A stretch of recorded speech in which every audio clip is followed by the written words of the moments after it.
শঙ্কাটাই সত্যি হলো, শেষ পর্যন্ত সিরিজটাই হেরে বসল বাংলাদেশ।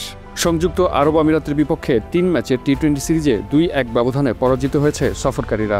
শারজায় তৃতীয় ও শেষ ম্যাচে ৭ উইকেট ও ৫ বল হাতে রেখে সিরিজ নিজেদের করে নেয় আমিরাত। প্রথম ম্যাচ হারের পর দারুণভাবে ঘুরে দাঁড়িয়ে টানা ২ ম্যাচ জিতে মরুদেশটি পকেটে পড়ল সিরিজ।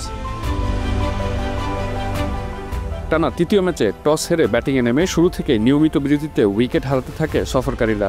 টপ অর্ডারে একমাত্র তানজিদ তামিম ছাড়া কেউই থিতি হতে পারেননি উইকেটে। একটা সময় স্কোর ছিল ৮ উইকেটে ৮৪ রান। সেখান থেকে জাকের আলী ও ২ টেলেন্ডার হাসান মাহমুদ ও শরীফুলের দৃঢ়তায় ১৬২ রানের সম্মানজনক স্কোর করতে সমর্থ হয় বাংলাদেশ। তবে শারজার ব্যাটিং সহায়ক উইকেটে এ অল্প পুঁজি মোটেই যথেষ্ট ছিল না।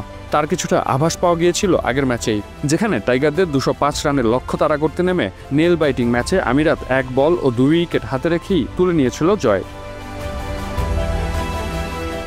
তৃতীয় ও শেষ ম্যাচে অবশ্য স্বাগতিকদের জয় পেতে খুব একটা বেগ পেতে হয়নি। আলিশান সারাফু ও আসিফ খানের অবিচ্ছিন্ন জুটিতে ৫ বল ও ৭ উইকেট হাতে রেখেই সহজ জয় তুলে নেয় আমিরাত। এই নিয়ে দ্বিতীয়বারের মতো কোনো টেস্ট খেলুড়ে দলের বিপক্ষে টি-20 সিরিজ জিতল আমিরাত। ২০২১ সালে আয়ারল্যান্ডকে হারিয়েছিল তারা, এবার সেই তালিকায় যুক্ত হলো বাংলাদেশও। এদিকে পূর্ণ মেয়াদে অধিনায়ক হয়ে নিজের প্রথম সিরিজেই বিব্রতকর হারের সাক্ষী হলেন লিটন কুমার দাস।